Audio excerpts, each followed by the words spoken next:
She had prayed to die for a whole year. After burying her husband and her little boy in quilts she made with her own hands, Clara Thornton stopped believing God was listening. Then, one freezing night, a child's cry cut through the blizzard outside her cabin door. A little girl, lips blue, barely breathing, and a desperate father who would do anything to save her. Clara pulled them from the snow, never knowing that this single act of kindness would drag her into a war she never asked for. A powerful woman wanted that child. She had money, connections, and a plan to destroy anyone who stood in her way. But she made one fatal mistake. She underestimated a widow with nothing left to lose. What happens when a broken woman finds something worth fighting for? Stay until the end, because this story will show you that sometimes the people who save us are the ones we never expected.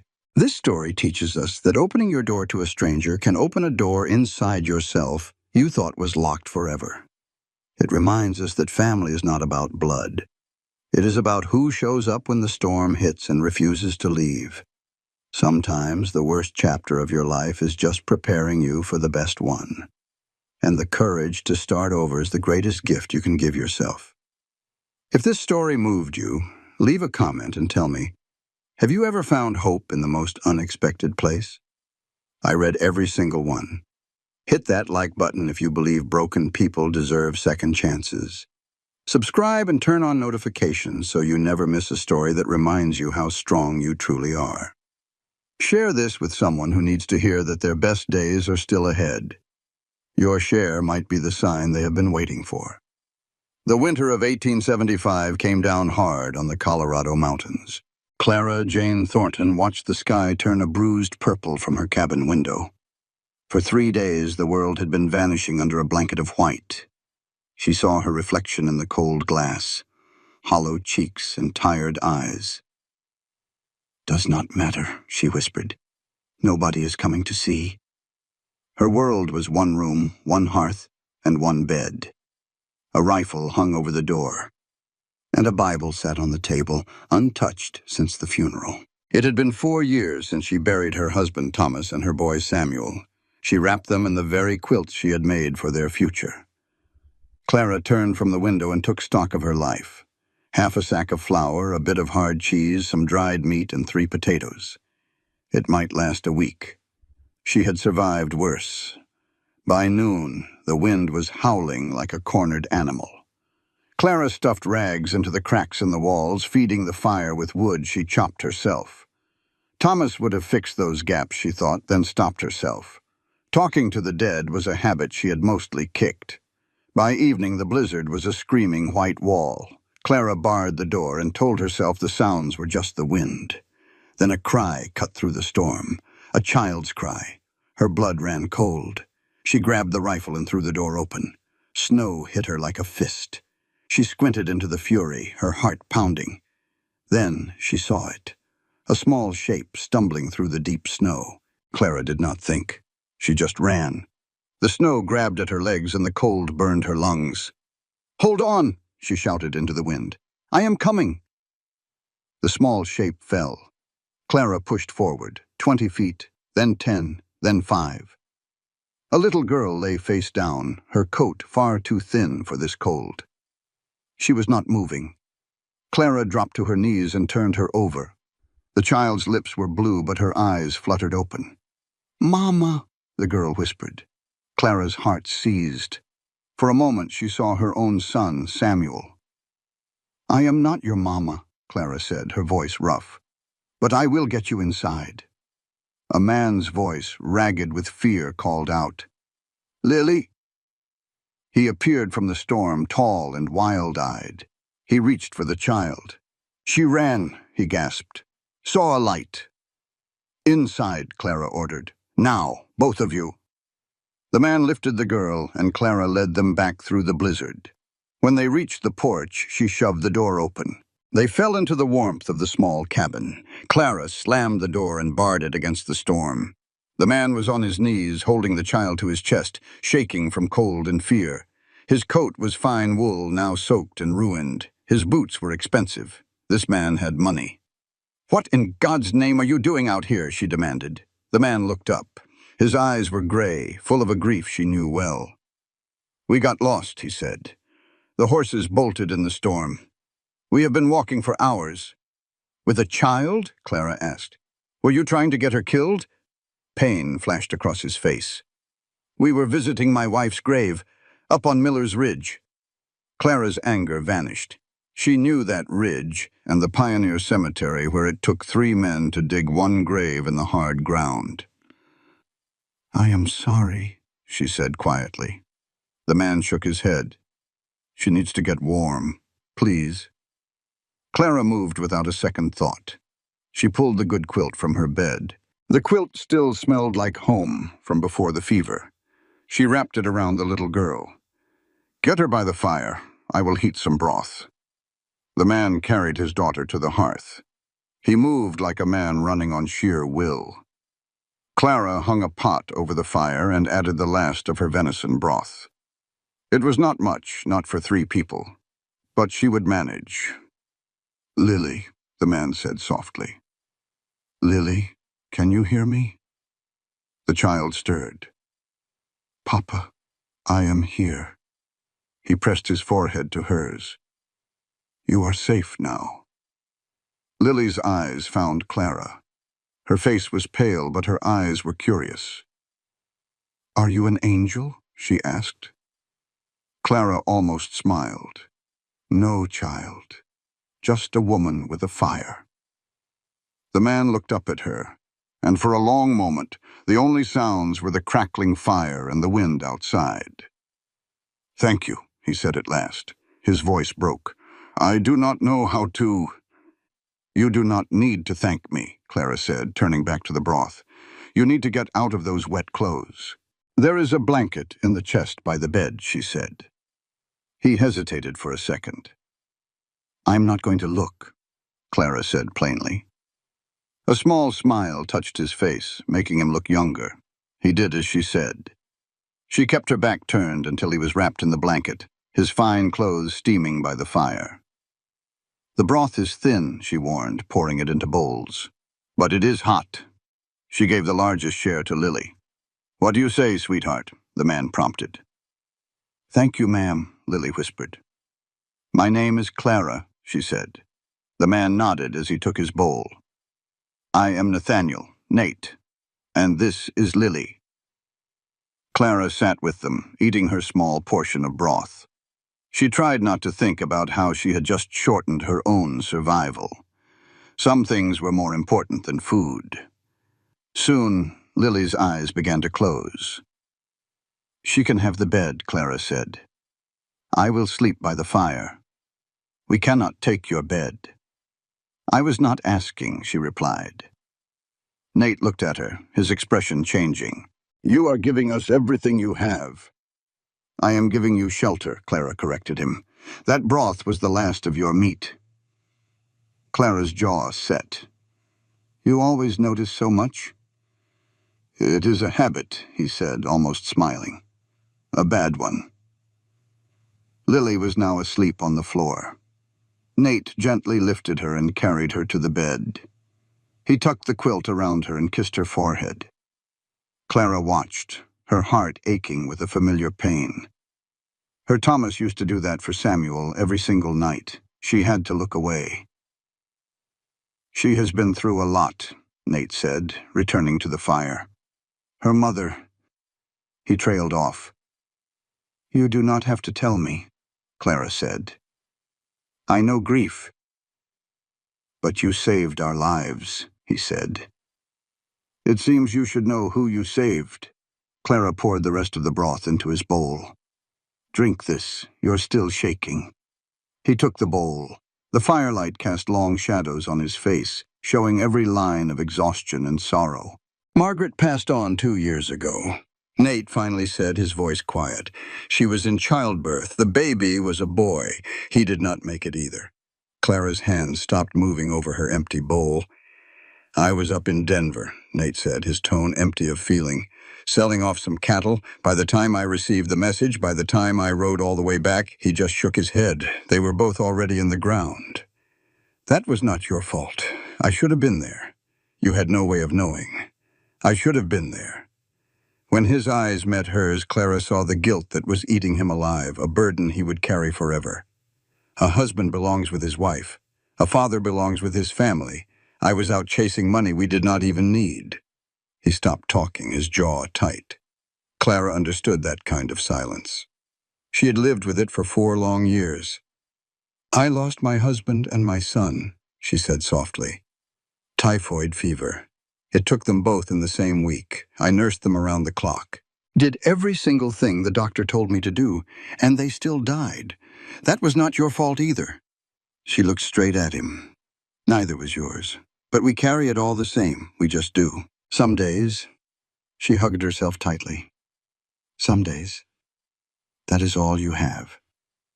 They sat without talking for a good long while. Outside, the storm howled. But inside the small cabin, a change had happened.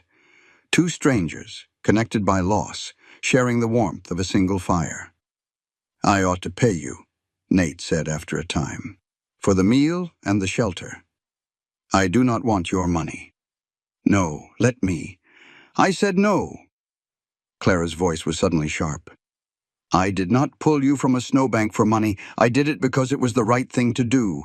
Because that little girl cried out for her mama, and I could not just leave her. Her voice broke. She had not cried in 3 years. She thought she was all out of tears. But something about this night, this storm, this child, and this man with his gray, grief-filled eyes had broken through her defenses. I am sorry. She stood up quick, turning her back to him. I do not usually get like this. Clara. His hand rested on her elbow, gentle and careful. You do not have to say you are sorry, he said softly. Not to me. She took one shaky breath and then another. When she turned around, his eyes were not filled with pity. They were filled with understanding. One night, she said, her voice more steady. The storm should pass by morning. Then you can go on your way. Nate just nodded. One night. He did not argue. He just accepted. She wrapped her thin blanket around herself and sat down near the fire. She knew she would not sleep. She never could with strangers in the house. She would just rest her eyes and keep watch, or so she told herself. But as the hours crept by, her gaze kept drifting to the man sitting against the far wall, watching his daughter. He had not slept a wink either. He would check on Lily, fix her blankets, and gently brush the hair from her face. He was a good father. The sight of it caused a deep ache in her chest. You should get some rest, Clara said in a low voice. I cannot. Nate's voice was rough with weariness. Every time I shut my eyes, I see her running out into that blizzard. She is safe now. Because of you. He looked over at her. I have met all kinds of people, Clara. Rich folks, powerful folks. Not a single one of them would have done what you did for us. Then you have been meeting the wrong kind of people. Maybe. He paused for a moment. Or maybe you are just what? He shook his head. Nothing. I am just tired, saying things I ought not to. Clara wanted to ask him what he meant, but she held her tongue. Get some sleep, she said instead. I will keep watch. You have been watching all night long. You must be worn out. I am used to it. That does not make it right. Does doing right have a place in surviving? Nate's face softened. Is that all this is to you? Survival? Clara thought about her little cabin, her lonely days, and the long, quiet nights. It is all I have left, she said, the words hanging heavy in the air. Nate gave a slow nod. Then he just closed his eyes and let the tiredness take him over. Clara watched the fire burn down to glowing coals. She saw the snow drift up against the glass.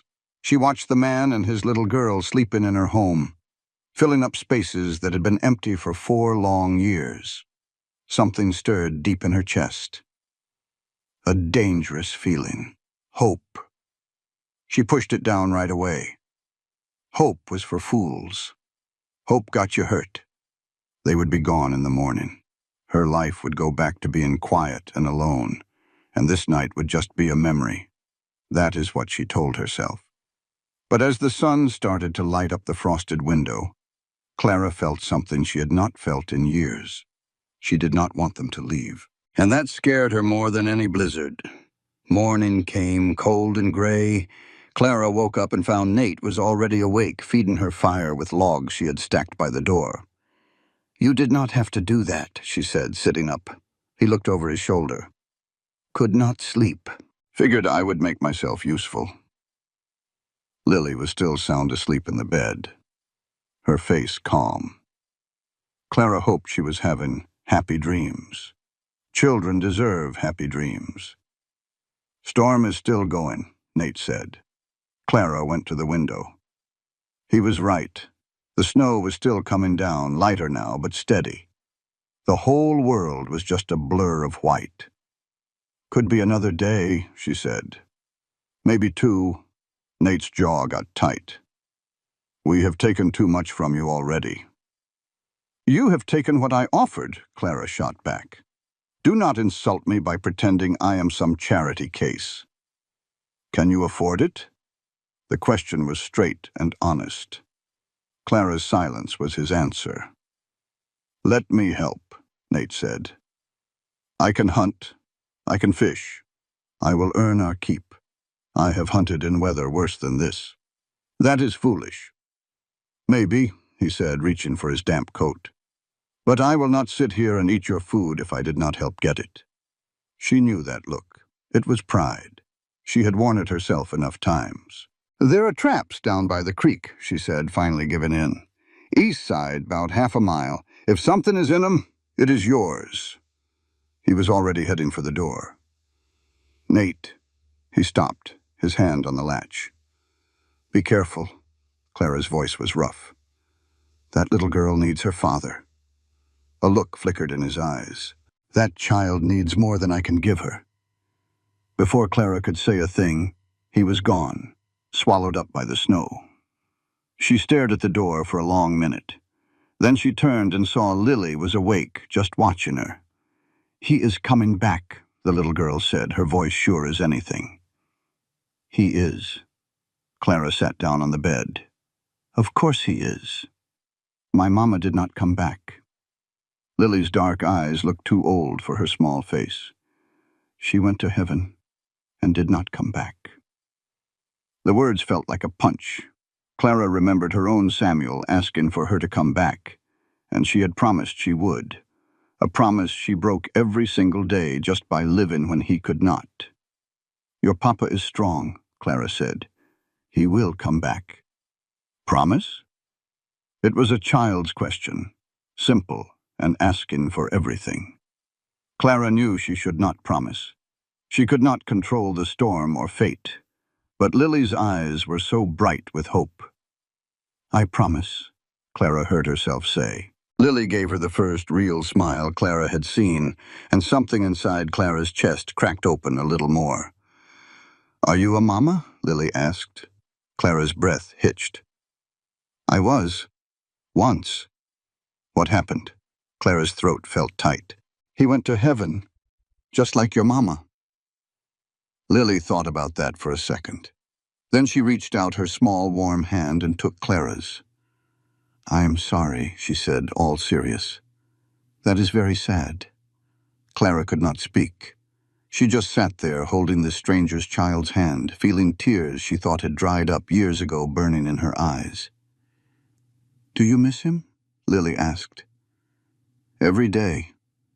Lily nodded like it all made perfect sense. "I miss my mama every day, too. Papa says that just means we love them real big." "Your papa is right." "He is right about most things," Lily said, tilting her head.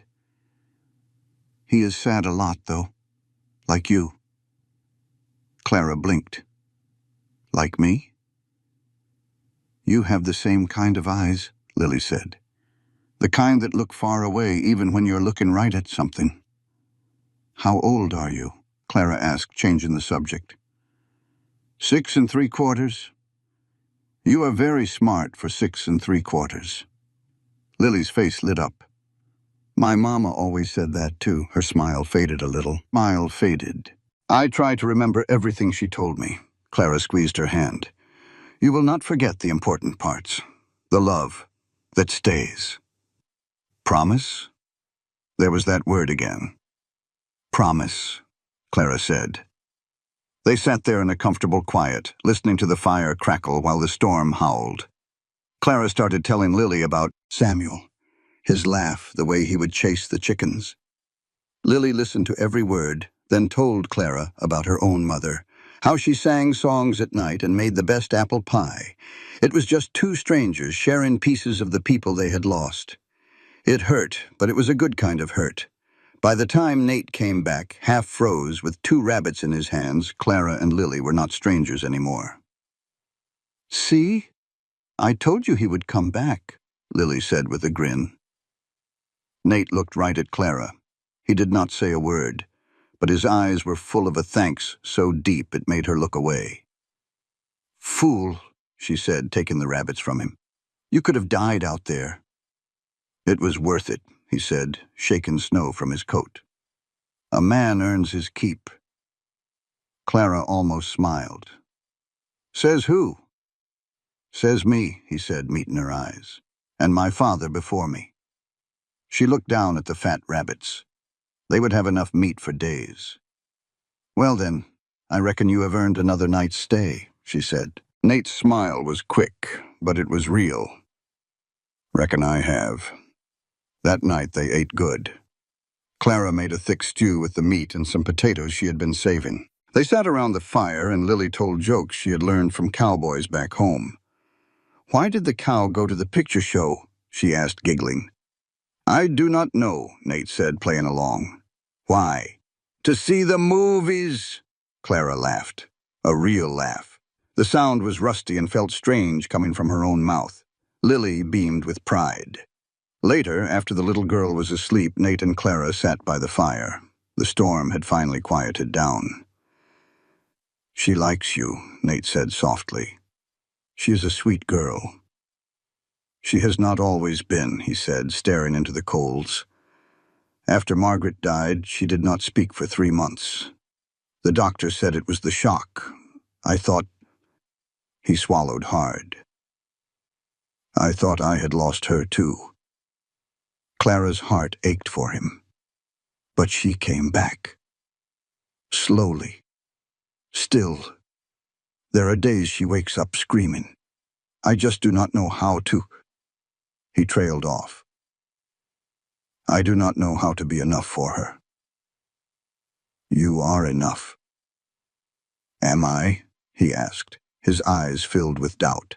"I have money, land, but I cannot give my daughter what she really needs."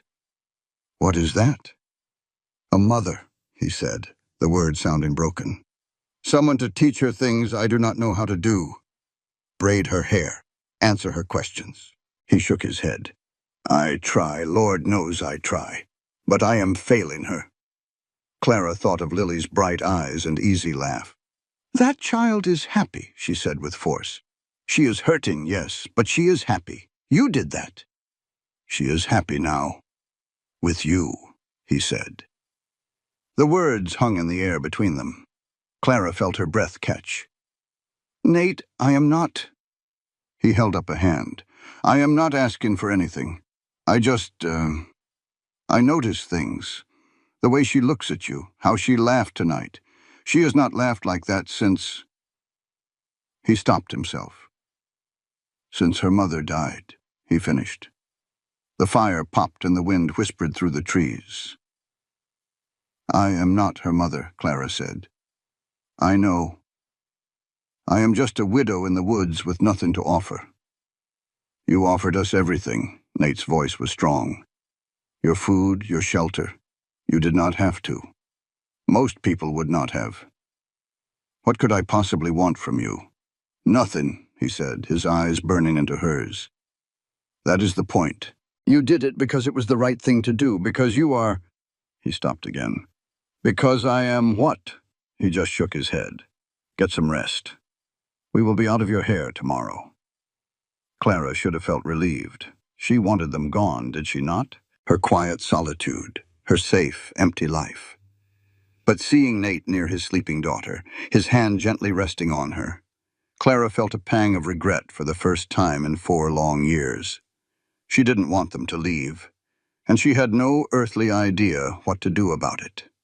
The storm finally broke on the 3rd morning. The silence was so deep it rang in Clara's ears. All she could hear was the crackle of the fire and the soft breathing of the 2 souls who had become too familiar, too fast. This was the day they would go. She rose and went to the window, seeing a world of white and gold. Beautiful, but passable. It stopped. Nate's voice startled her from behind. It stopped, she agreed, her back still to him. A heavy silence hung in the air, full of things unsaid. "I ought to find the horses," he said, his voice carefully plain. "They'll be sheltered in the canyon south of here. We'll be gone by noon." "Out of your way," Clara finally said, turning to face him. He stood by the cold fireplace, already dressed. His face was a closed book, but his gray eyes held something she just could not name. "Lily is still asleep," she murmured. "Yesterday wore her out." The child had been quieter, clinging to Clara's hand for hours while Nate, ever watchful, patched a weak spot he'd found on the roof. The man saw everything: the loose floorboard, the door that always stuck, her dwindling woodpile. He had fixed what he could, never asking for thanks. "Nate," he stopped at the door, his coat half-buttoned. Clara wanted to say, "Stay. Please don't go. I can't be alone again." Instead, she said, "Be careful. The snow is deep." A shadow of disappointment crossed his face. "I will be back in a few hours." Then he was gone, a lone figure swallowed by the white landscape. "He is coming back, right?" Clara turned to see Lily in the doorway, her small feet bare on the cold floor, her eyes wide with worry.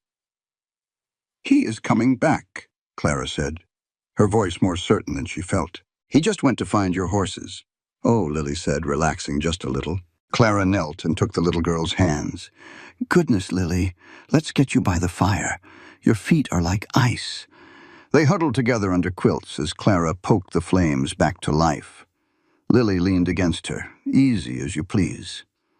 "I don't want to go," the child said, her voice barely a whisper. "I like it here. It's small, but it feels safe." Clara's hand paused. "You have a real home, sweetheart. With your papa." Lily's voice got even smaller. "The big house is too big. Mama's things are still there. Her hairbrush. Everything. Sometimes I forget she's gone, and then it hurts all over again." Clara's heart gave a hitch. "That's just how grief is, honey. It sneaks up on you." "Does it ever stop?" the girl asked. "No," Clara said softly, pulling her closer. "But it gets quieter, like a storm moving off in the distance. You still hear the thunder, but it's not rattling your windows anymore." Lily looked up at her. "How long does that take?" Clara stared into the fire. "I'm still waiting on that part myself," she admitted. Lily's small hand found hers. "Maybe you need someone to wait with you." The words hit Clara square in the chest. Before she could answer, the door flew open. Nate stood there, covered in snow, breathing hard.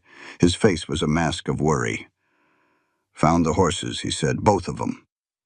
"That's good news." "And something else," he said, shutting the door against the wind. "Riders. About a mile out and heading this way." Clara's blood ran cold. "How many?" "3, maybe 4. They're moving fast, like they know right where they're going." Clara was already reaching for the rifle over the mantel. "Could be trappers." "Could be," Nate agreed. "Or it could be the trouble I brought with me." She met his gaze. "What kind of trouble?" His voice was bitter. "The kind that follows money. People who want what I have, who think a man with a young daughter is an easy mark." Clara's hands tightened on the gun. "Who?" "A woman named Beatrice Aldridge," he said, the name tasting like poison. "Her husband passed last year. She's been persistent." "How so?" "Trying to convince the whole town I'm not fit to raise Lily on my own." She says a child needs a mother, and she's more than willing to take on the burden. She wants your ranch, Clara stated plainly. She wants everything, and she's not above playing dirty to get it. Lily, who'd been quiet as a mouse, went pale. I don't like Mrs. Aldridge. Her smile is all wrong. Clara looked from the child back to Nate. You think she sent these riders? I don't know, but the timing's mighty suspicious. We were due back 3 days ago. If she told the sheriff we were missing, made it sound like I'd done something to Lily. A chill went through her. They'd be looking for you.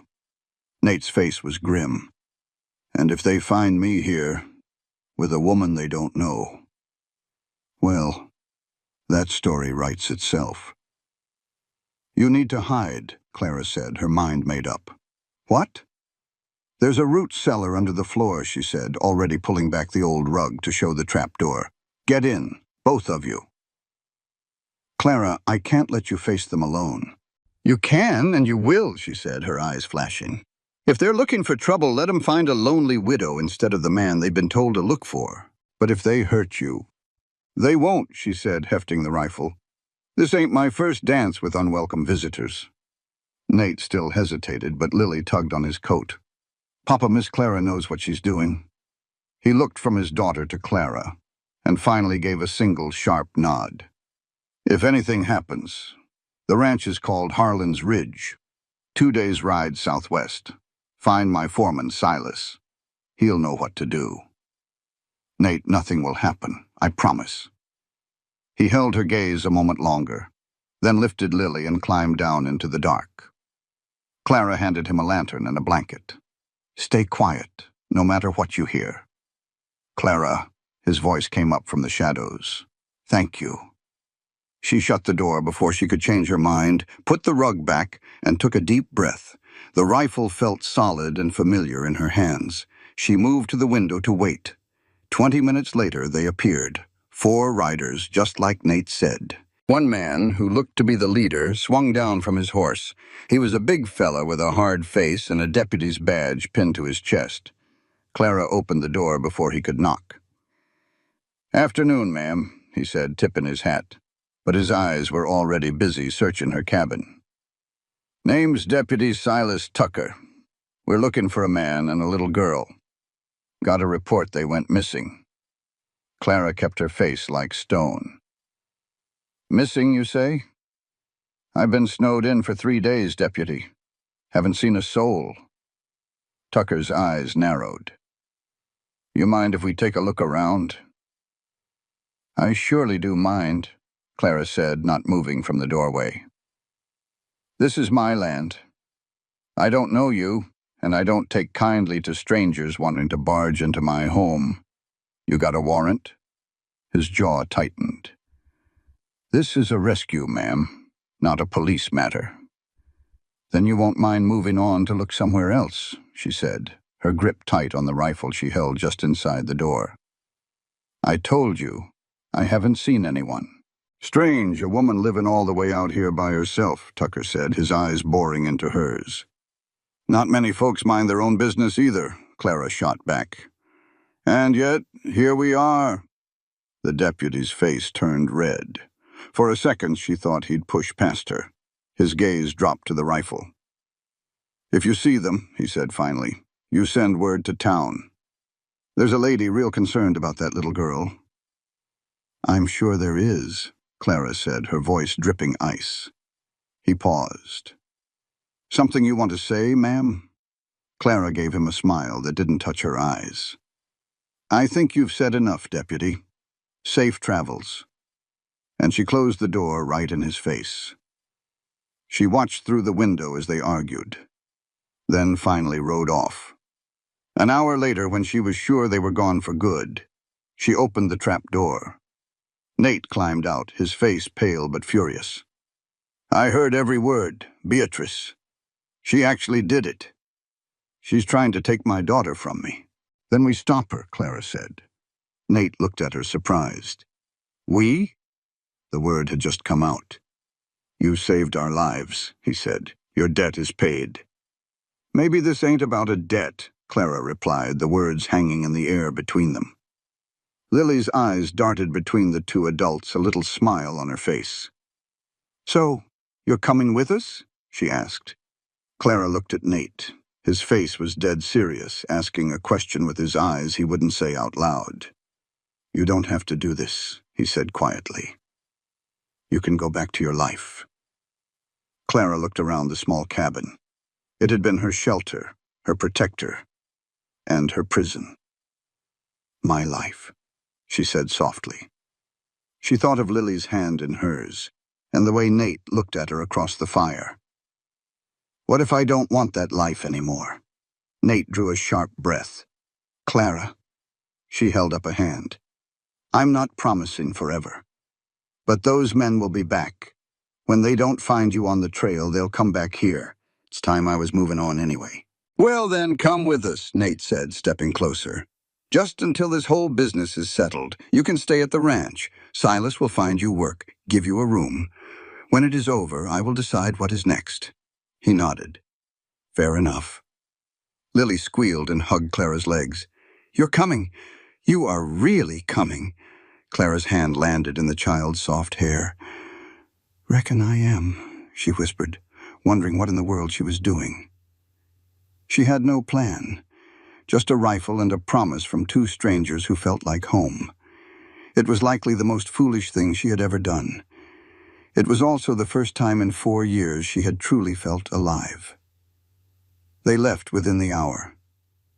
Clara packed little because there was little to pack. Her rifle, her mother's Bible, and a quilt she could not bear to leave behind. She left the rest. The cabin was a cage, not a home.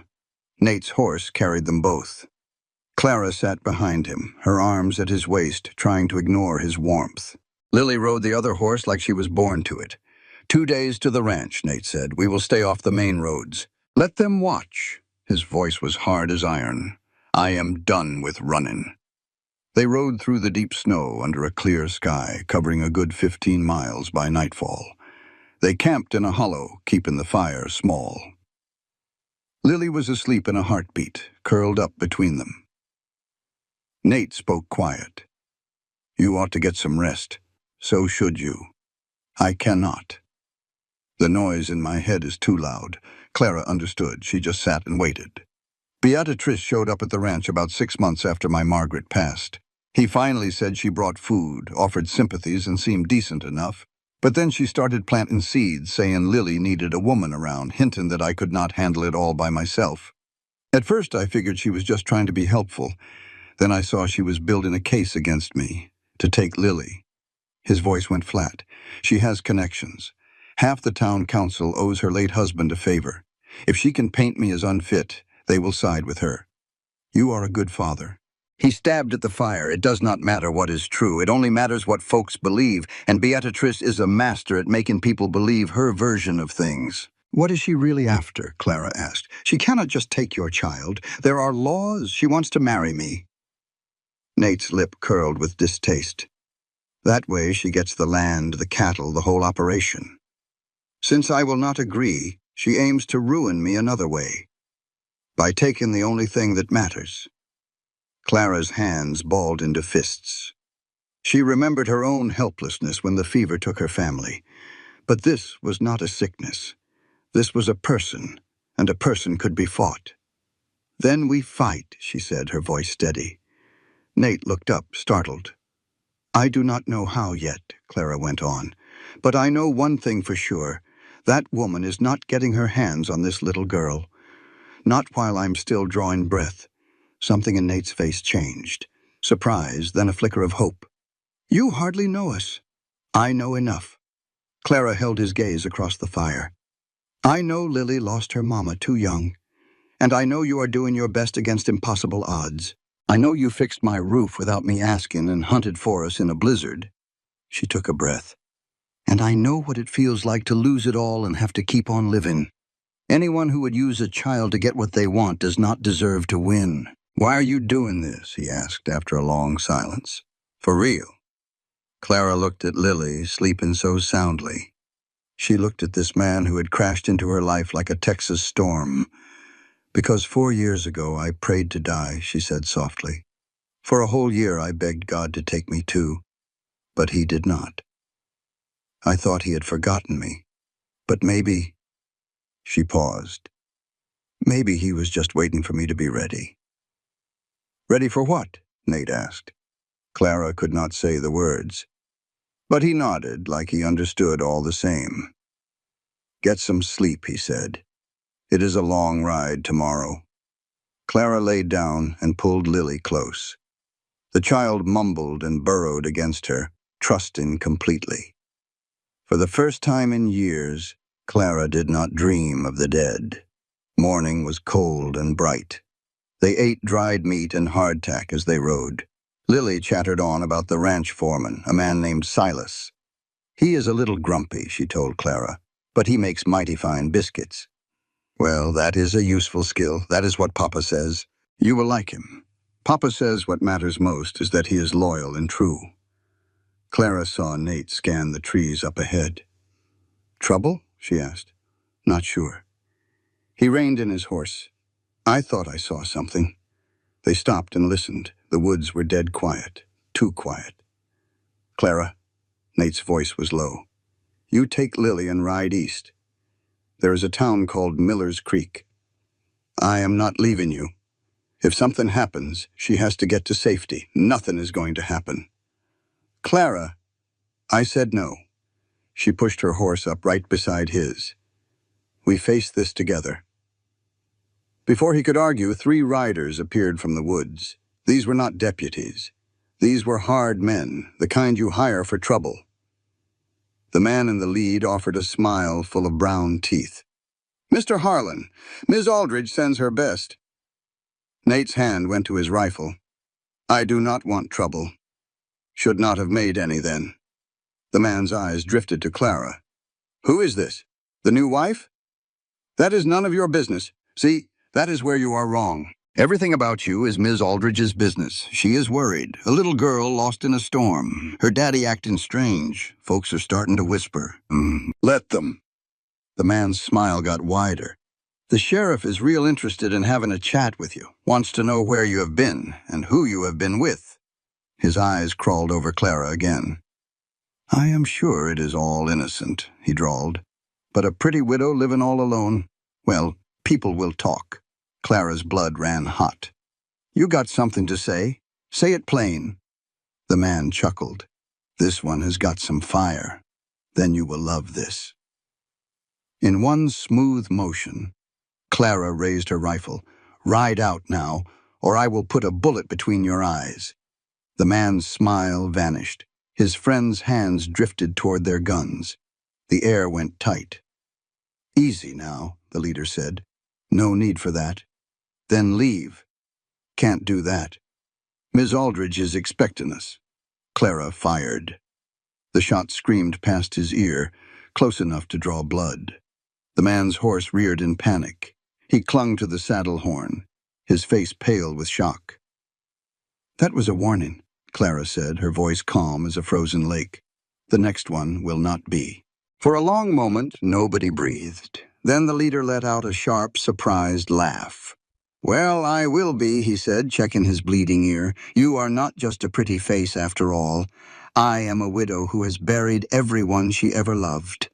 Clara's voice was pure ice. You think I am afraid of you? The men looked at each other. We will be seeing you again, the leader finally said. Miss Aldridge does not give up. Neither do I. They turned their horses and vanished back into the trees. Clara held the rifle steady until the sound of hoofbeats was gone. Then her hands began to shake. Nate was right there, taking the rifle from her. Clara, look at me. She met his eyes and saw amazement and fear and something else. You could have been killed, he said. So could you. That is different. How? He did not answer, just stared at her like he was seeing her for the very first time. You shot at him, he finally said. I missed on purpose. By about half an inch. Her laugh was shaky. My Thomas taught me to shoot. He always said I had a good eye. Nate just shook his head slowly. Who in the world are you, Clara Thornton? I do not know anymore, she said, looking at her trembling hands. But I reckon I am about to find out. Lily, who had been quiet the whole time, nudged her horse forward. I knew it, she said, her face full of pride. I knew you were special. Clara just pulled the little girl into a one-armed hug. I am not special, sweet pea, just stubborn. That is what Papa says about the best horses, Lily smiled. The stubborn ones are worth keeping. Nate met Clara's eyes over his daughter's head, his own gaze saying everything. Worth keeping. They reached the ranch at sunset on the second day. Clara saw it from a ridge, a sprawling piece of land with a house built like a fort against the twilight sky. Smoke rose from 3 chimneys. Welcome to Harlan's Ridge, Nate said. Lily was already galloping ahead, hollering with joy. Silas! Silas! We are home! A tall, silver-haired man came out of the main house. He caught Lily as she leaped from her horse, swinging her around. Well, look what the cat dragged in, he said, his voice gruff but kind. You gave us a fright, little miss. We had an adventure, Silas. And we found Clara. She saved us from bad men, and she is going to stay with us forever. Clara felt her face grow warm. I did not exactly... Silas's sharp eyes landed on her, taking in her worn dress, and the rifle she still held. So, he said, a slow smile cracking his weathered face. You are the one. The one? The one who finally got him to come on home. I am nobody, Clara finally said, standing dusty and bone-tired as ranch hands stared. Just someone who was in the right place. Silas studied her with sharp eyes. Right place, wrong time, and still managed to pull a rifle on 3 of Beatrice's men. He looked at Nate. Word gets around fast out here. Nate's face was grim. How bad is it? Bad enough. Beatrice has been telling folks all over town that you ran off with the child, that you might have done something to her. Silas's jaw was tight. She has half the women in town believing you have lost your mind with grief and that Lily is not safe with you. That is a lie, Clara said, her voice sharp. I saw that man hunt in a blizzard to feed his daughter. I saw him stay up all night to keep her safe. He is the best father I have ever seen. Silas's eyebrows shot up. You willing to say that to Judge Morrison? I will say it to God himself. A look of respect sparked in the old foreman's eyes. Well then, he nodded. Reckon we have got ourselves a fight. The ranch house was grander than anything Clara had ever seen, with high ceilings and polished wood. She felt small and out of place. This way, ma'am. A kind-faced woman in an apron appeared. Mr. Harlan asked me to show you to your room. You need rest. I am Martha. Clara was too tired to argue and followed her up the sweeping staircase. The room was bigger than her whole cabin, with a real bed and curtains on the windows. I brought up hot water, Martha said. You will find clean clothes in the wardrobe. They were Mrs. Harlan's. Mr. Nate said you might be her size. I cannot wear a dead woman's clothes, Clara whispered. They are just clothes now, Martha said softly. She would have wanted them used. Alone, Clara stood in the huge room and wondered what she was doing there. This was not her world. These were not her people. A soft knock came at her door. It was Lily, her voice small. Can I come in? The child stood there, all cleaned up for bed. Just wanted to say good night, Lily mumbled, shuffling her feet. And to make sure you were still here. I am here. Promise you will not leave? Lily's eyes were wide. Promise you will stay. Clara knelt, taking the girl's small hands in her own. I do not know about forever, sweetheart. Please stay forever, Lily whispered, her grip tightening. Mama said she would stay forever, but she did not. Clara just pulled the little girl into a hug, holding her tight. I know, baby, I know. She stayed with Lily until the girl was sound asleep. When Clara finally stepped out, Nate was waiting in the hall. Thank you, he said, his voice low, for being so good to her. She makes it easy. She is just terrified of losing folks. Nate looked like he was carrying the weight of the world. After her mama passed, she had nightmares for months. I did not know what to do. You were there. That is what mattered. Was it? His laugh was harsh. Sometimes I think she would be better off if do not. Clara's voice was sharp. Do not you dare even think it. Nate just stared at her. That little girl thinks you hung the moon, Clara said, her voice full of fire. You are her whole world, her safe place, her home.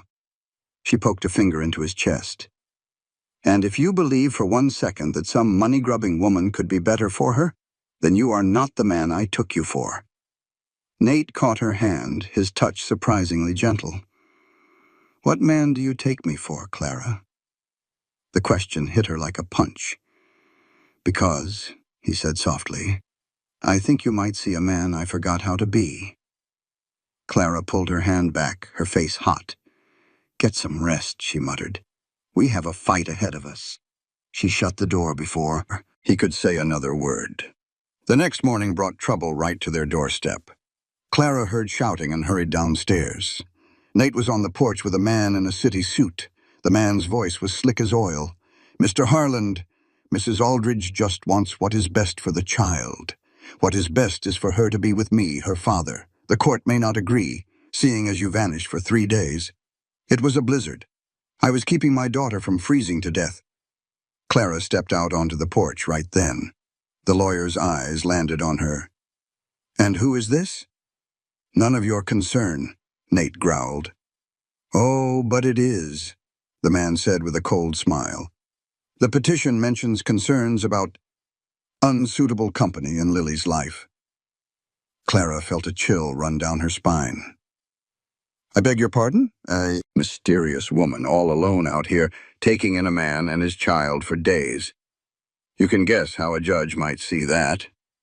Nate took a step forward. You watch your mouth. I am just stating facts that will come up in court, the lawyer said smoothly. Unless we solve this quietly. What do you want? The man pulled out a paper. Mrs. Aldridge proposes a marriage. She becomes Lily's stepmother, you keep control of your ranch, and this all goes away. Get off my land, Nate said, his voice deadly calm. You have until Friday, the lawyer said, tipping his hat. Think about what you stand to lose. As he rode off, Clara's hands were shaking with fury. She will not stop, she said. No, Nate's voice was empty. She will not. Then we have to stop her. Nate looked at her. What are you talking about? Clara took a deep breath. The idea was pure madness. But she thought of Lily. She wants you married, Clara said. She wants a mother for Lily. I will never marry Beatrice. I know. Clara looked him straight in the eye. Marry me. Nate just stared, his face a storm of confusion and shock. Clara, just listen, she said. It would be on paper only. Just to satisfy the court and show you have a stable home for Lily. Then Beatrice has no power over you. And you? What do you get from this? A place to belong, the words tumbled out, raw and honest. I have been alone for 4 years, Nate. I am tired of just surviving. I want to live. He was quiet for a long time. You deserve more than that. So do you, she said with a shaky laugh. But this is where we are. I will not let that woman take your daughter. Nate moved closer to her, close enough she could see the gray in his eyes. You would tie yourself to a man you hardly know? Give up your freedom? What freedom, Clara asked. The freedom to starve alone in a cabin? That is not freedom, Nate. It is a slow surrender. Something changed in his eyes. My wife, Margaret. His voice was thick with emotion. Before she passed, she made me promise. She said Lily deserved a whole family, not just a father. She made me promise I would not close my heart forever. Clara's own heart was pounding. I never thought I could, Nate went on. Then you opened your door in that storm. He gently touched her face. You give everything and ask for nothing in return. Nate, I do not want a marriage of convenience, Clara, he said softly. If we do this, I want it to be real. You barely know me. I know enough. He smiled, and it changed his whole face. I know you are stubborn and brave. I know my daughter already loves you, and me." He paused. "I am getting there." She covered his hand with hers. "Is that a yes?" "It is a yes," he whispered, resting his forehead against hers. "It is a yes." The news hit the ranch like a summer storm. By evening, the whole valley was talking. That night, Lily was bouncing on her bed, her face shining with joy. "I knew it. I knew you were meant to stay forever. Now, hold on," Clara laughed. "Your papa and I have not worked anything out, but you are marrying him," Lily said. "That means you will be my mama." Clara's breath caught. "Lily, not like your real mama." The little girl's face was serious. "I know she is in heaven and is special, but you can be my other mama, the one who is here." The simple truth in her words was all that mattered. Lily wrapped her arms around Clara. "I love you," she whispered. "Loved you since you pulled me from that snow." Clara held her heart aching with the feeling she thought was gone forever. "I love you too." Nate stood in the doorway, his gaze stopping her breath. "Time for sleep, little one." Lily snuggled down. "Will you all tuck me in like a real family?" A silent agreement passed between them as they tucked her in. Nate then spun a tale of a brave woman who tamed the wild. Later, Clara whispered, "That's not me." "It's exactly who you are," Nate said. Their wedding was just 3 days away. The next 3 days, Clara learned the ranch while dodging Beatrice Aldridge's moves. A letter on Wednesday threatened to expose her past. "What past?" Clara asked. "I was a farmer's wife for 12 years. Nate's jaw tightened. "She'll invent one." Thursday, the sheriff came asking questions. Silas stepped onto the porch, shotgun in hand. "I vouch for her. Known her 5 days, and she has more integrity than this whole county." The sheriff left, empty-handed. Friday, Beatrice herself arrived, descending from an expensive carriage like a queen in her mid-40s. Coldly beautiful, her smile never reached her eyes. Clara went down to meet Nate in the foyer. Nate's posture was rigid. "Mrs. Aldridge, you were not invited." Her voice was like cold honey. "I am here to save a child from your mistake." "This... nobody?" "My choices are my own," Nate bit out. "They affect that poor girl." Beatrice's eyes found Lily on the stairs. "Hello, darling." Lily's young face hardened. "I do not like you," she said clearly. "You make Papa sad. Go away." Beatrice's smile froze. Clara stepped forward. "My stepdaughter asked you to leave." "She is not your stepdaughter," Beatrice snapped. "Not if I have anything to say about it." "Good thing you do not." They faced off, Clara plain, Beatrice glittering. "This world will break you," she hissed. "The only thing you will be picking up," Clara's voice was steady, "is your pride off the floor. I have survived things you cannot imagine. I buried a husband and a child and rebuilt my life from nothing. I am not afraid of you." Uncertainty flickered in Beatrice's eyes. "This is not over," she said. "Yes, it is." Nate stepped beside Clara, taking her hand. "Leave my home, Beatrice." Beatrice looked at their joined hands, at Lily glaring from the stairs, and knew she could not break them. "You will regret this," she said, then swept out the door. The sound of her carriage faded. Clara's knees went weak, but Nate held her elbow. "Are you all right?" "Fine." She took a shaky breath. Lily thundered down the stairs and hugged them both. "You were so brave," she told Clara. "I was terrified," Clara admitted. Lily's eyes shone. "That is what brave means." The wedding took place at sunset on Saturday, with the ranch hands gathered as witnesses. When it was time for vows, Nate turned to her.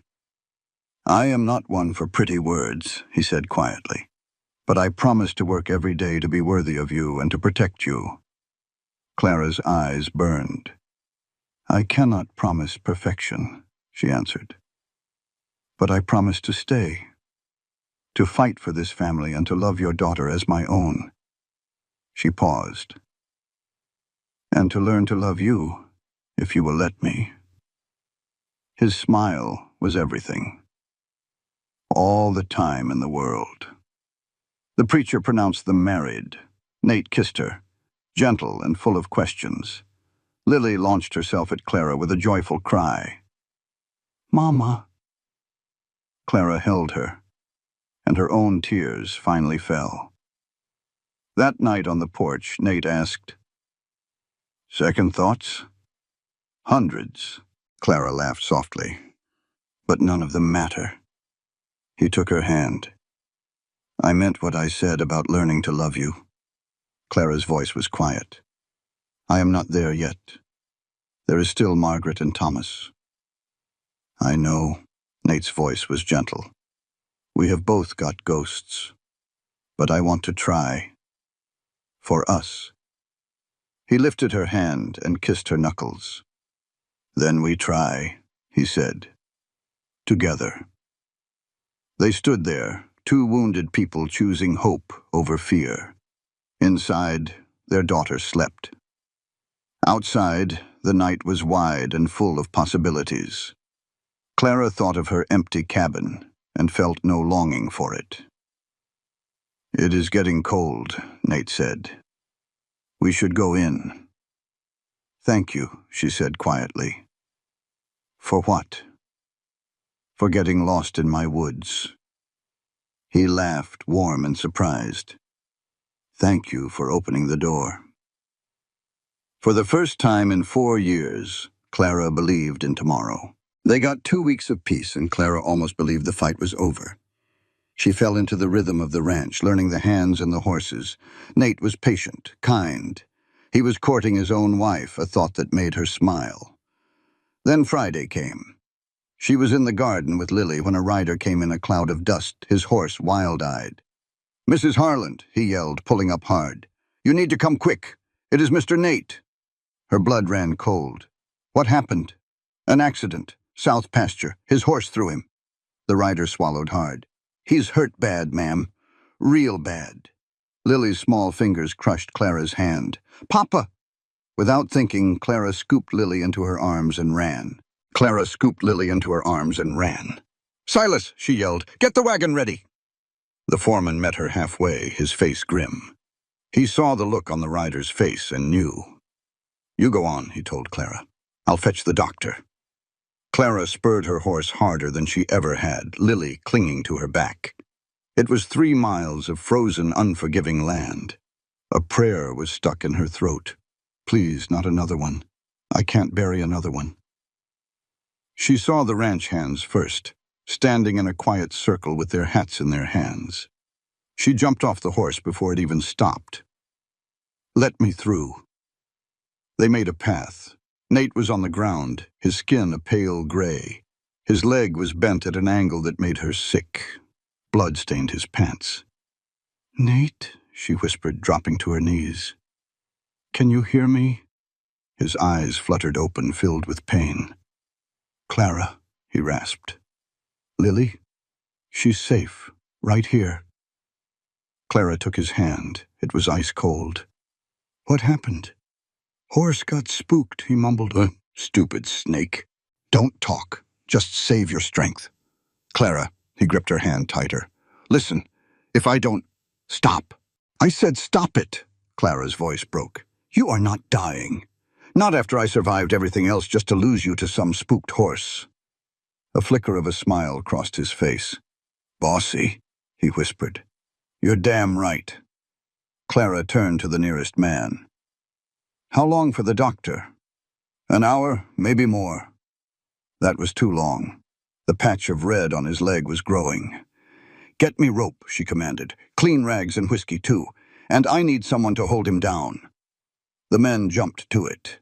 Clara pushed aside the memory of her first husband, Thomas, slipping away. This was different. This was a wound she could see, a problem she could fight. She tied her belt above the wound, poured whiskey to clean it out, and set the bone with a sickening crack. Nate bit down hard on a piece of leather but never made a sound. By the time Dr. Webb arrived, the bleeding had stopped. "Who did this?" the doctor asked, his eyes wide as he looked at her work.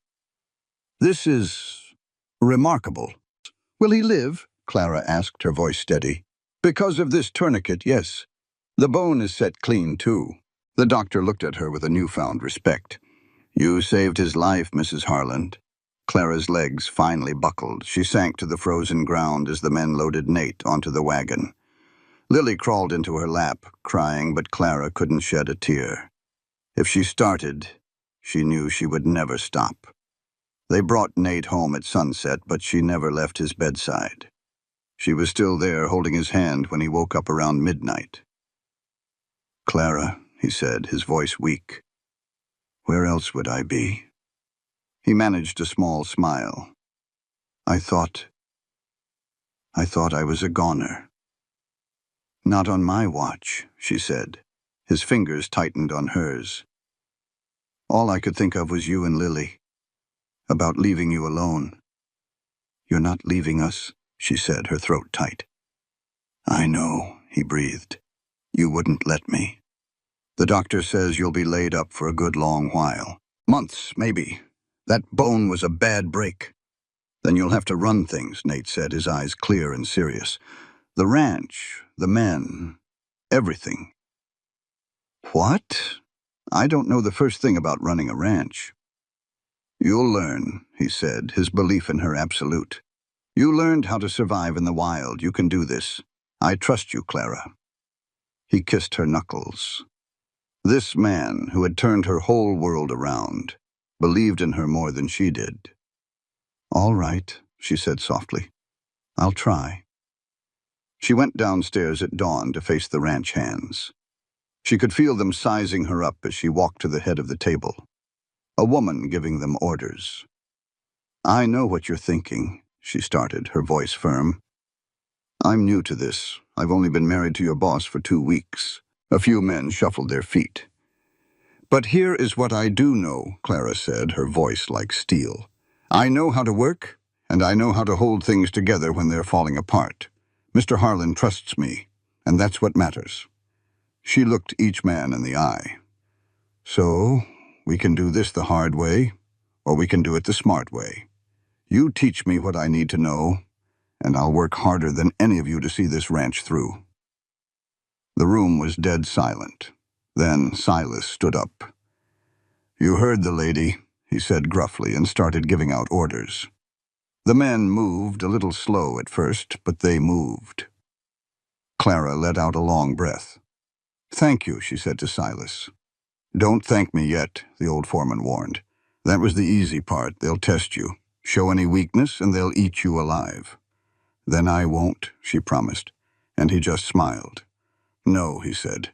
"I don't reckon you will." The testing began right away. A man named Dawkins questioned her about moving cattle, but Clara stood her ground. She explained that a freeze was coming, and she was right. The next morning, the upper pastures were solid ice. Dawkins kept his mouth shut after that. A fence broke, and instead of sending men, she rode out and fixed it with them, earning blisters and their respect. Day by day, she earned her place. Every night she told Nate about her small victories and her fears. "You're doing better than I did my first year," he told her 3 weeks later. "I'm scared all the time," she admitted. "It doesn't show," he said, pulling her close. "You're remarkable, Clara." "I'm stubborn," she corrected. "Not much difference, is there?" He laughed. For a moment it felt like they could handle anything. That was when Beatrice Aldridge made her move. It started as whispers in town, tales about the new wife who was running the ranch into the ground. "It's all lies," her housekeeper Martha told her. "The folks here know better." But the folks in town didn't. The rumors got meaner. They twisted the truth of her past, saying she had poisoned her first husband for his farm and had come here looking for her next rich victim. It came to a head when a supply merchant refused her business. "I don't serve murderers," he spat and slammed the door in her face. She rode home, her face burning with shame and fury. Nate was waiting on the porch, getting around on crutches. He took one look at her face and knew. What happened? She walked right past him into the house. He followed her inside. Clara, talk to me. They are saying I killed Thomas, she said, her voice flat. That I poisoned him, and that I came here to... She choked on the words. Nate's face went from white to a deep, furious red she had never seen before. Who? He said, his voice dangerously low. Who is saying this? Everyone, she whispered, sinking into a chair. Wait, it's all over town. Which merchant? It does not matter. It matters to me. Nate's voice was like iron. Give me his name. And you will do what? Go over there on one bad leg to defend my honor? Clara laughed without humor. This is Beatrice's work. She is trying to ruin me. Then we fight back. How? I cannot prove I did not kill my husband. Nate sat down across from her, his face tight with pain. You have witnesses, he said. People from Missouri who saw Thomas die of a fever. That is hundreds of miles away. We will reach them, Nate insisted.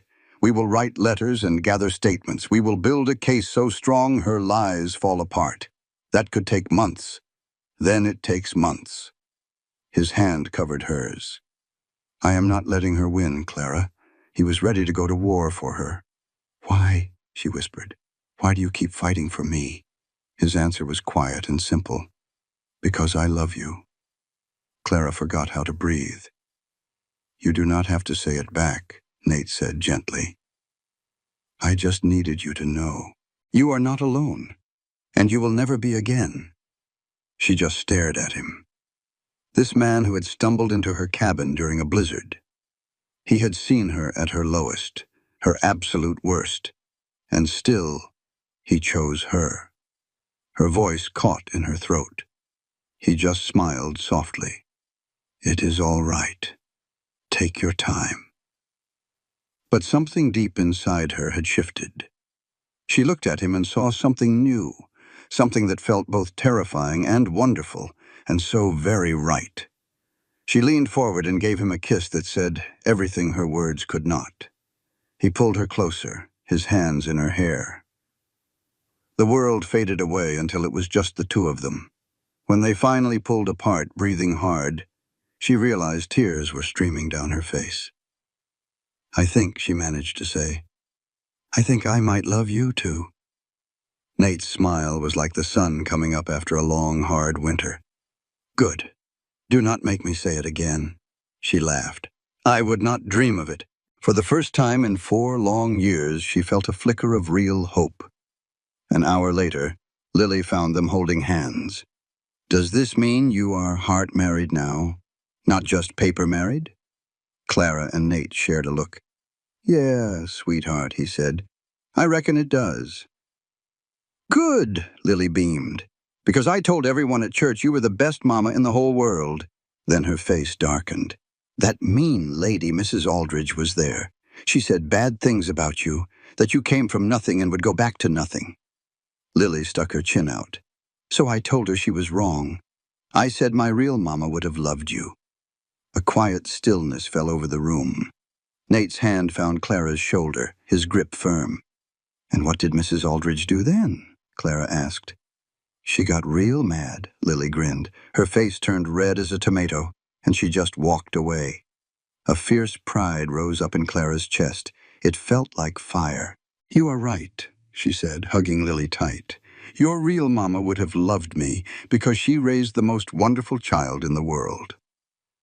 The letters went out the next week. She wrote to folks back in Missouri and to Thomas's younger sister Rachel in Kansas. 3 weeks later, a letter arrived. Clara's hands shook as she read it. Dear Clara, it said, I cried when I read your words. All these years, I thought you blamed me. Now I find out you have been suffering all alone, accused of terrible things. Well, I will not stand for it. I am coming to Colorado. I will tell anyone who will listen that my brother died of a fever, that you nursed him until your own hands were raw, that you loved him more than anything. I will be there by the end of the month. Your sister, Rachel. Clara read the words again and again through her tears. "Good news?" Silas asked. "The best," Clara said, wiping her eyes. "We are going to win." A week later, Beatrice Aldridge marched into the ranch yard with the sheriff and a judge right behind her. Clara and Nate met them on the porch. "Mrs. Harlan," Beatrice said with a poisonous smile, "I am here to offer you a kindness. Confess now, and I will ask the court for mercy." "Confess to what?" Clara asked. "To the murder of your first husband. To fraud. The good people of this town deserve to know the truth about you." Clara stood tall. "The good people of this town," she said calmly, "are about to find out exactly what kind of woman I am." She nodded, and from inside the house, Rachel appeared. But Rachel was not alone.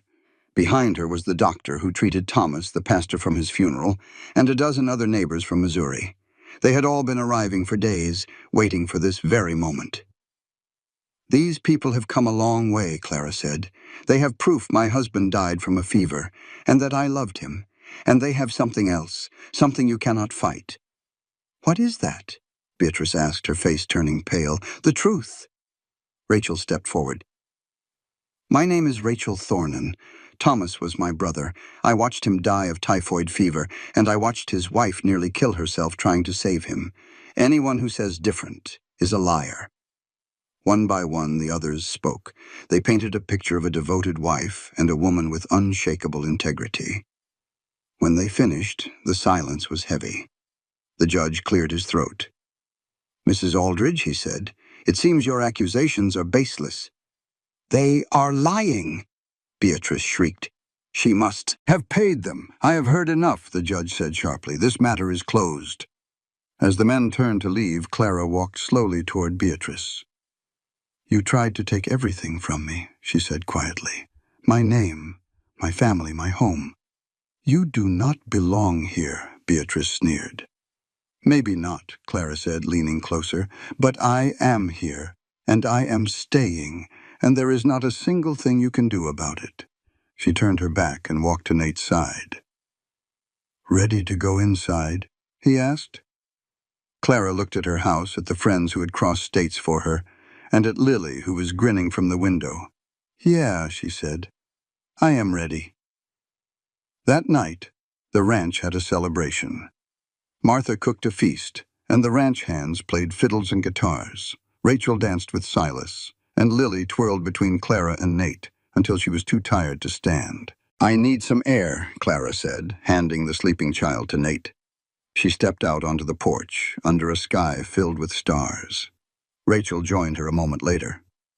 "Thomas would be happy seeing you like this," she said. "You think so?" Clara asked. "I know so.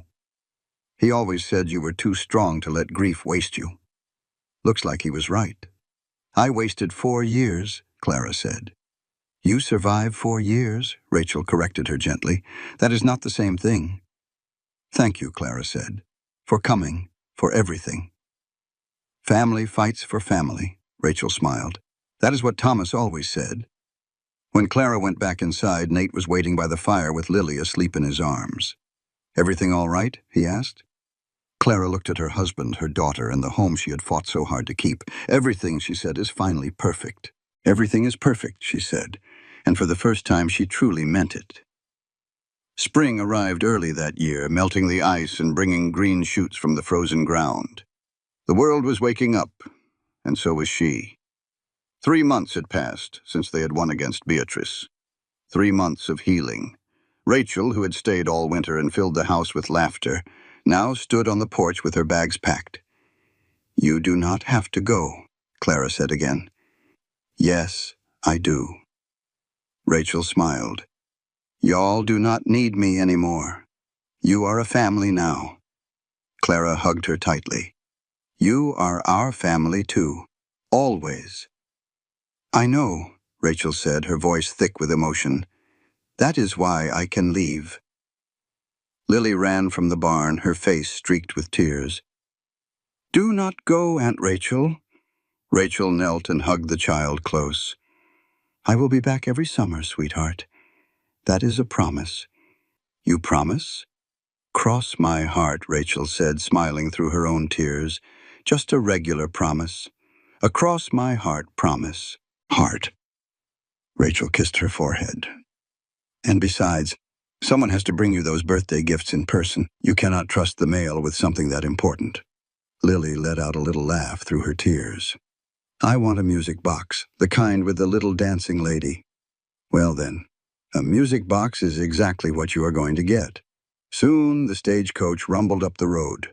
Clara helped Rachel with her bags, gave her one last hug, and then watched that coach fade into the horizon. When she finally turned around, Nate was standing right there in the doorway. He had quit using that crutch last week.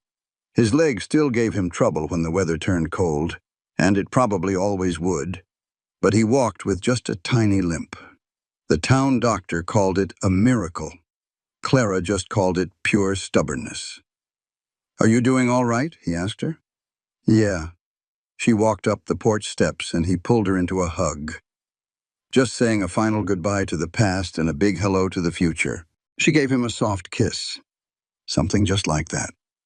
After Rachel left, life found its own steady rhythm. Clara truly learned how to run that ranch, not just getting by, but really understanding it all. She learned which ranch hands she could count on and which ones needed a watchful eye. She figured out when to push hard and when to ease up. She came to know that land like the back of her own hand. The folks in town started coming around, but it took some time. First, it was just one or two store owners who would do business with her, then a few more. Before long, the ladies at the church stopped their whispering when she came through the door. It helped that she never put on airs or tried to be someone she was not. Clara Harlan never wasted a minute pretending to be someone she was not. She came from nothing and wore that truth like a badge of honor. Her foreman, Silas, appeared at her office door with his hat in his hands. "Ma'am," he said, "there is a visitor for you in the front room." Clara was not expecting anyone. In the parlor, a young woman stood by the fire, looking no older than 25 and worn down by the road. She clutched a small bag as if it held her entire world. "Mrs. Harlan," the woman began, her voice shaking. "My name is Sarah Miller. I heard about you, and I had nowhere else to turn." Clara looked closer and saw the ugly bruise peeking from Sarah's collar, and how she jumped when a door slammed elsewhere in the house. "Who hurt you?" Clara asked softly. That was all it took. Sarah broke down, tears streaming. "My husband," she cried. "I left once before. He found me and said the next time he would make sure I did not get up." "Where is he now?" Clara asked, her voice steady. "Back in Denver. I left before dawn." Sarah wiped at her tears. "I am sorry. I should not have come here." Clara gently took her hands. "Hush now. You came to exactly the right place." When Nate found Clara an hour later, she was settling Sarah into a guest room. "Who is our new guest?" he asked quietly. "Someone who needed a safe place to land," Clara said, closing the door behind her. "Her husband is the cause."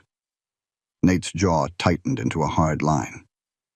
"He will come looking for her." Clara met his gaze. "And when he does, we will deal with him."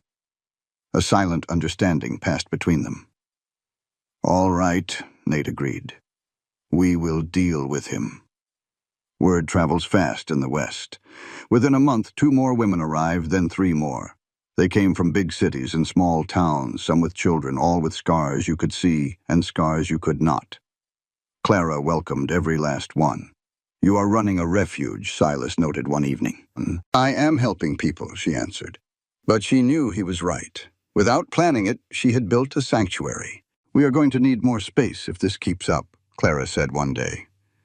"Already thought of that," Silas replied, handing her a piece of paper. It showed plans for a new building with its own kitchen and proper sleeping quarters.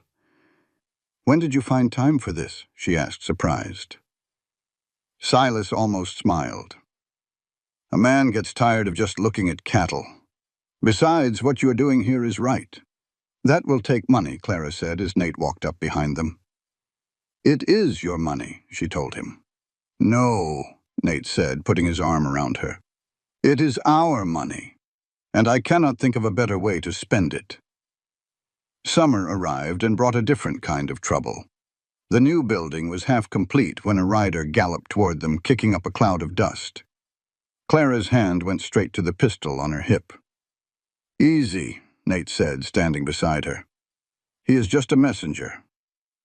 The man pulled his horse to a stop, his face pale. "Mrs. Harlan.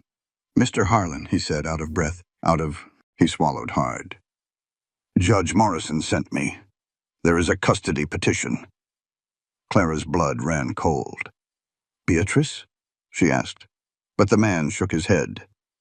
"No, ma'am. It is for the child, Lily. Her grandmother, Margaret's mother, has come from Boston. She is claiming Lily should be with real family." The words hit like a physical blow. Nate's face turned to stone. "When is the hearing?" he asked, his voice strained. "This Friday. In 3 days." The rider handed them the papers and rode off, leaving them in a state of shock. Clara read the name with trembling hands. Eleanor Whitmore, a wealthy Boston widow who had never once visited her granddaughter. "I did not even know she was still alive," Nate said numbly. "Margaret said they had a falling out years ago." "Why would she do this now?" Clara wondered aloud. "The ranch," Nate answered, his voice bitter. "Word of our good fortune must have reached her. If she gains control of Lily, she gains control of this entire ranch." "So what do we do?" Clara asked. Nate's voice was cold and steady. "We fight." Eleanor Whitmore arrived the next day, stepping from a private carriage like a queen. Her face looked like it was carved from ice. She swept into the house uninvited. "I assume you are the new wife," she said, her tone dripping with disdain. "And I assume you are the grandmother who never bothered to meet her grandchild," Clara replied, just as cold. 7 years with no letters, no visits, and now you want custody?" A brief flash of surprise crossed Eleanor's face. "I was respecting my daughter's wishes." "This is not about your daughter's wishes. This is about Lily's life," Clara said, stepping closer. "She is happy and loved here. You cannot just appear and rip her away." "I am her grandmother." "And I," Clara said, her voice clear and strong, "am her mother." Eleanor's eyes narrowed. "You are nothing but a stranger who married into this family." "I am the woman who tucks her in at night and chases away her nightmares," Clara shot back, her voice shaking with fury. "Where were you, Mrs. Whitmore, when Margaret died? Where were you when a 6-year-old girl cried herself to sleep every night for a year?" For a split second, Eleanor's composure faltered. "I was not allowed to visit." "You could have fought for her," Clara insisted. "But you stayed in your fancy Boston house and pretended she did not exist. You abandoned her, and I will not let you take her from the only home she has ever known." Eleanor's cold mask snapped back into place. "We will see what the court has to say about that." With that, she turned and swept out of the house. A few minutes later, Lily found Clara standing alone. "Mama?" she asked in a small voice. "Who was that lady?" Clara pulled her into a tight hug. "Nobody important, sweetheart. She was just angry, but it is not your problem." She hoped with all her heart that she was not lying. That night, Clara could not sleep. She sat by Lily's bed, watching the gentle rise and fall of her chest. This little girl had walked into her life during a blizzard and had become her whole world. Nate found her in the dark. "I figured I would find you here," he said softly. "I cannot lose her, Nate," Clara whispered, her voice choked with emotion. "You will not," he promised, kneeling beside her chair. "Look at me." His eyes were as steady as the mountains. "You are the strongest person I have ever known. You built a life from nothing. You turned this ranch into a safe harbor. You gave that little girl a reason to believe in happy endings." He took her hands in his. "Eleanor Whitmore does not stand a chance against you." "But what if the court decides against us?" "Then we appeal," Nate said, his grip tightening. "We will keep fighting. But I have a feeling it will not come to that. Judge Morrison has known me since I was a boy. He has seen Lily grow up on this ranch. Up. He knows the kind of man I am, and he knows the kind of mother you are. This whole town knows it now. Nate gave her a small smile. You have got half the county ready to speak for you, and that includes some people who were not exactly your biggest fans before. Clara thought about the store owners who once turned her away, and the church ladies who used to whisper behind their hands. She wondered how many of them had a change of heart after the refuge opened, after the stories started spreading about the woman who took in anyone lost and broken, without ever asking for a thing in return. It might not be enough, she worried. It will be, Nate said, kissing her forehead. Just have a little faith. Faith.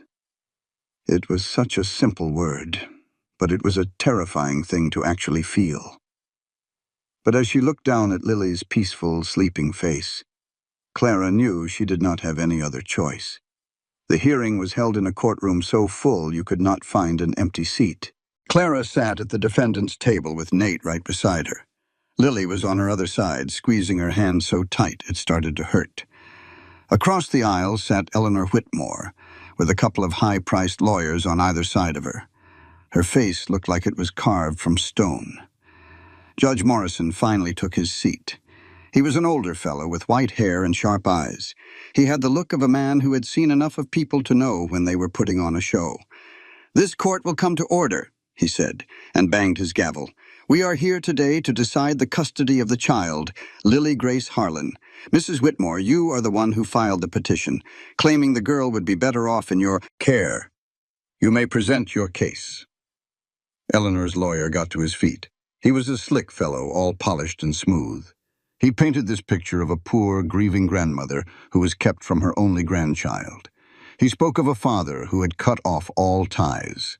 He described a child being raised out in the middle of nowhere, kept from her proper heritage, her mother's memory, and her rightful spot in Boston society. "Mrs. Whitmore is ready to give Lily every possible advantage," the lawyer finished. "The best schools, the finest company, and a life that honors her mother's legacy." Judge Morrison then turned to Nate. "Mr. Harlan, what is your response?" Nate stood up. He was not a lawyer. He did not have the fancy words or the training, but he had something much better. "The truth, Your Honor. I love my wife. I loved her more than I can ever say. When she passed, I did not think I would ever get over it. But I had a little girl who needed me, so I did what any father would do.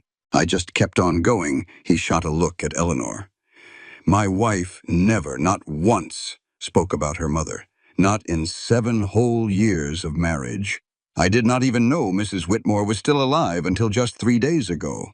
Whatever went on between them, Margaret made her choice. She wanted Lily raised right here on this land with this family. That family now includes a complete stranger," Eleanor's lawyer cut in.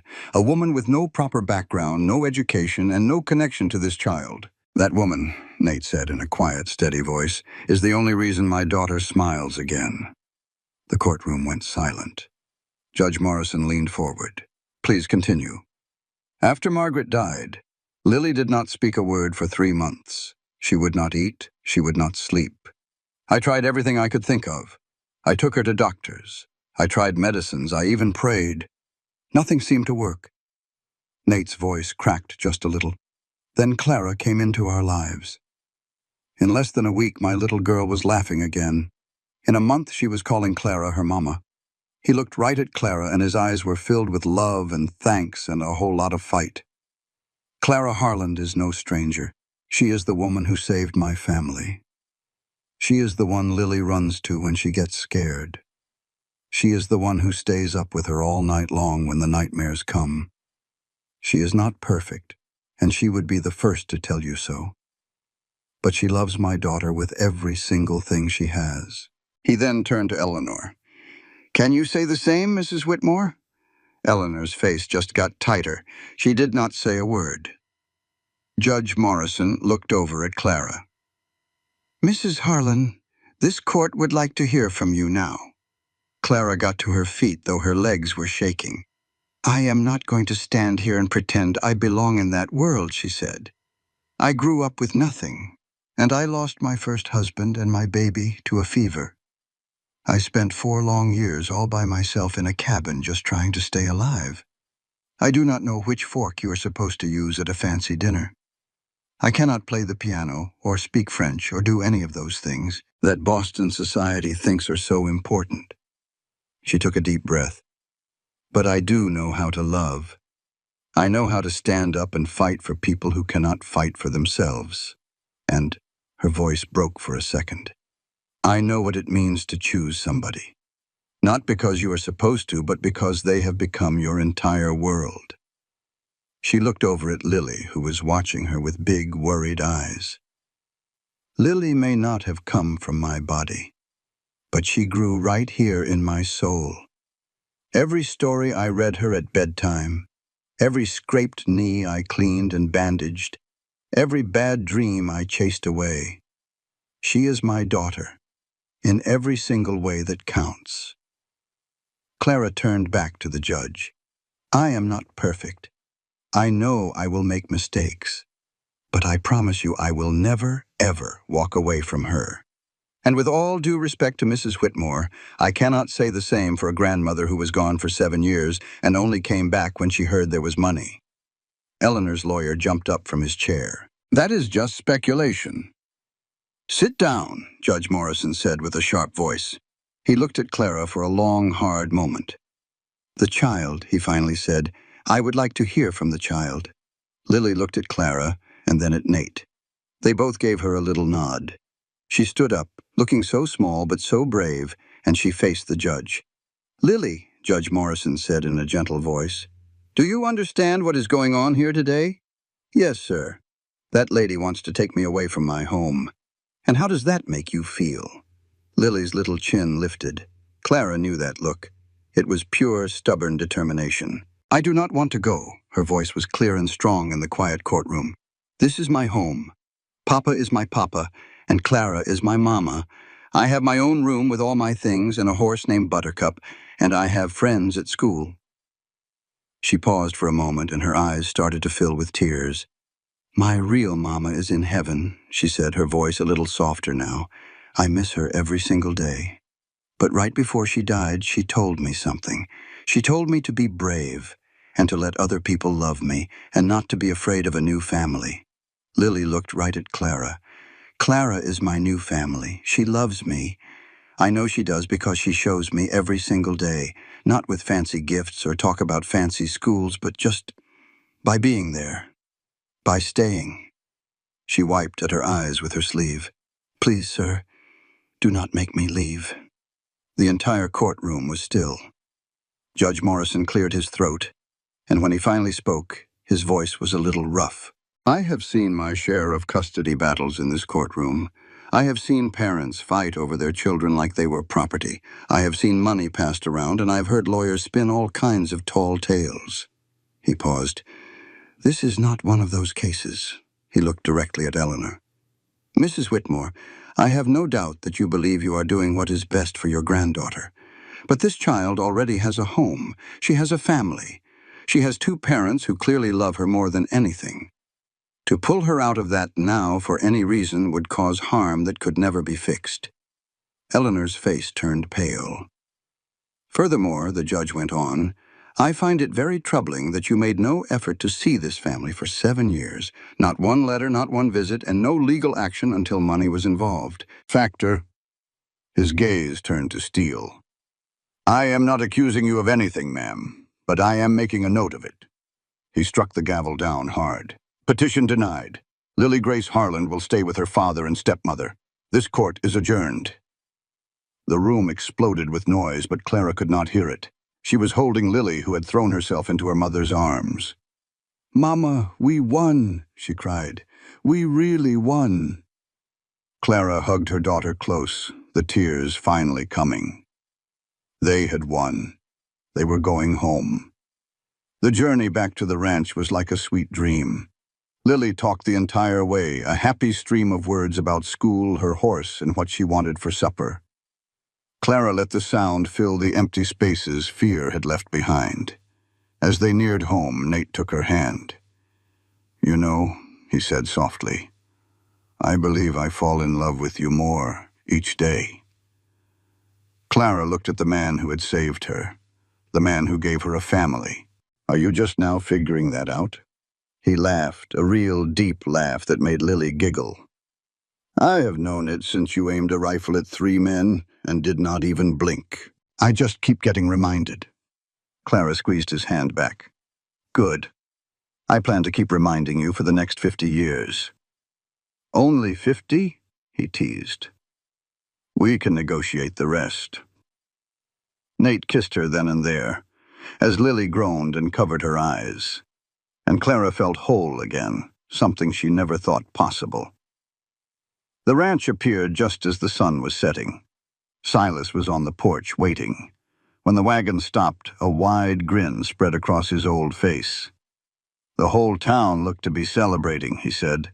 I figured that was a good sign. We won, Clara said, her heart soaring as she climbed down. Never had a doubt. Lily bolted past him into the house, already calling for Martha. Silas looked at Clara, his eyes full of wisdom. You did a good thing, he said. Margaret would have been proud of you. Clara's throat felt tight. Do you think so? I know so, he said, tipping his hat. Welcome home, Mrs. Harland. He left her standing there as twilight fell. Nate came to her side. What is on your mind? Clara looked at the life she had built from nothing, at the home that rose from the ashes of her past. I am thinking about that cabin, she said. The one where you found me. I was certain I would die there. I thought it was what I deserved. She turned to him, taking both his hands. But now I know better. Sometimes the worst storms lead to the best outcomes. Love can find you when you are not even looking. And family is not about blood. It is about who you choose. She gave him a soft kiss, full of tomorrow. You chose me, she whispered. Lily chose me. And I will choose you every single day. Nate pulled her in, holding her like she was the most precious thing in the world. Then let us go home, he said. Our daughter is waiting. Our daughter. The words settled deep in Clara's soul and made a home there. They walked inside together. A fire burned brightly in the hearth, and Martha was cooking a meal that smelled of victory. Lily sat on the kitchen table telling her story to anyone who would listen. Clara paused in the doorway, taking it all in. A year ago, she was a broken woman waiting for the end. Now she had this. Lily saw her and ran over. Mama, Martha said we can have cake, a real one with frosting. Clara lifted her into a hug. Then we shall have cake. Can the whole family eat with us? Even the ranch hands, like a big party. Just like a party. Lily hugged her mother's neck tight. I love you, Mama. 4 little words that had remade her world. I love you too, my sweet girl, Clara said, her voice thick with emotion. More than anything. She carried Lily into the kitchen, where Nate was already trying to sneak some frosting. This was her family. A little loud, a little messy, but hers. It was her everything. Much later, after the cake was gone and the stories were told, Clara stood alone on the porch. The night sky was full of stars, like a million tiny promises. She thought about the woman she used to be, the widow in the cabin who had given up. She thought of all she had survived. The storms were meant to break her, but they had not. She had walked through fire and found a reason to live on the other side. She had found a reason to fight. She had found home. The door opened behind her. Nate came out and wrapped a warm blanket around her shoulders. Are you coming to bed? Clara leaned against him, soaking in his warmth. I was just saying goodbye. Goodbye to what?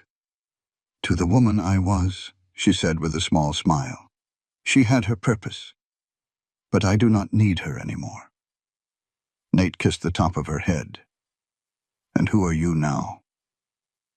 Clara took a moment to truly think about it. I am Clara Harland, she said at last. A wife. A mother. a survivor. She paused, then added a new word. Happy. It felt strange and wonderful and true. Good, Nate said, taking her hand. That is exactly who you are meant to be. They went inside, closing the door against the night. The stars kept watch outside. The fire burned bright inside.